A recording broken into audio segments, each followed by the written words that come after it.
Assalamualaikum warahmatullahi wabarakatuh.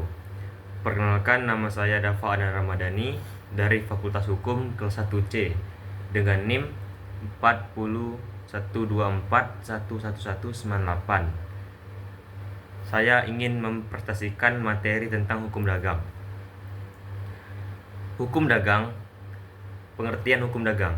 Hukum dagang adalah peraturan hukum yang mengatur segala aktivitas perdagangan atau bisnis.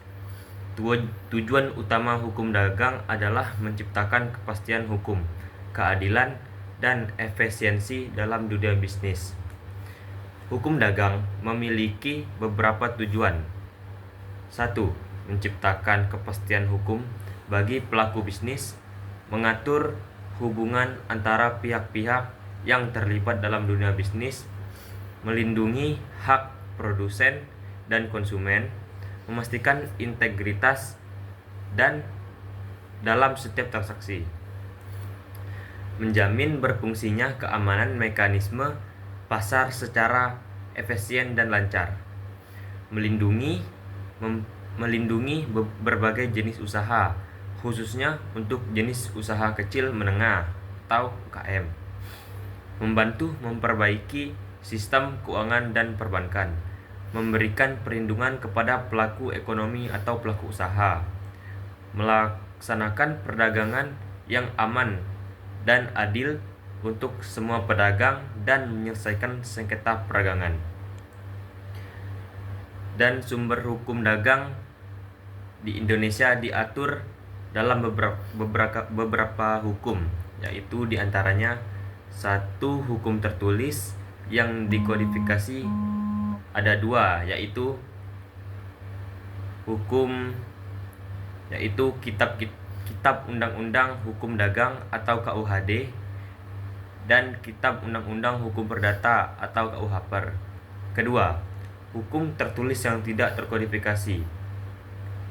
Hukum tertulis yang tidak dikodifikasi yaitu peraturan perundang-undangan khusus yang digunakan untuk mengatur hal-hal yang berhubungan dengan perdagangan, misalnya penanaman modal dalam negeri maupun asing, asuransi, transportasi, koperasi, perbankan, perseroan terbatas, persaingan usaha, hak cipta, dan pasar modal. Yang ketiga, hukum tidak tertulis yaitu doktrin dan kebiasaan. Dan ruang lingkup hukum dagang. Ruang lingkup hukum dagang meliputi beberapa hal, yaitu jual beli, kontrak bisnis, bentuk-bentuk perusahaan, pasar modal dan perusahaan yang go publik, penanaman modal asing,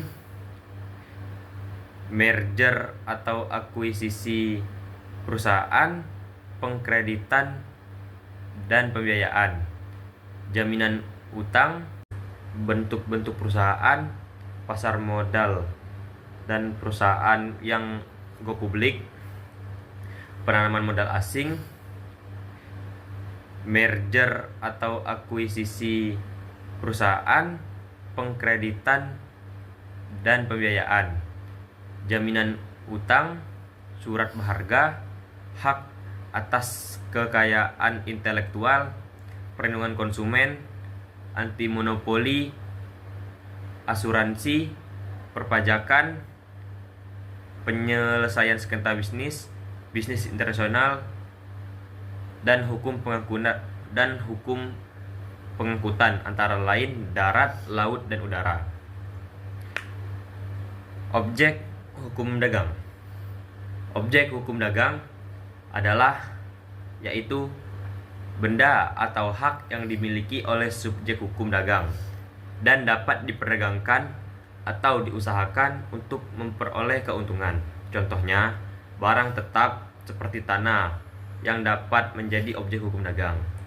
Subjek hukum dagang adalah, dan yang terakhir, subjek hukum dagang. Subjek hukum dagang adalah pihak-pihak yang memiliki hak dan kewajiban serta dapat melakukan tindakan hukum dalam aktivitas perdagangan. Subjek hukum dibagi menjadi 2 jenis utama, yaitu orang perorangan atau individu. Orang perorangan dan individu ini individu yang memenuhi syarat hukum seperti sudah dewasa dan tidak berada di bawah pengampunan, dapat menjadi pelaku usaha. Contohnya adalah pedagang kecil atau wirausaha yang menjalankan bisnis secara mandiri. Yang kedua, badan hukum.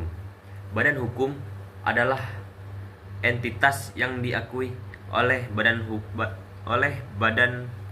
yang diakui oleh hukum sebagai pihak yang dapat memiliki hak dan kewajiban sendiri yang terpisah dari pemiliknya. Sekian dari presentasi saya, semoga bisa dimengerti. Wabillahi taufiq wal hidayah. Wassalamualaikum warahmatullahi wabarakatuh.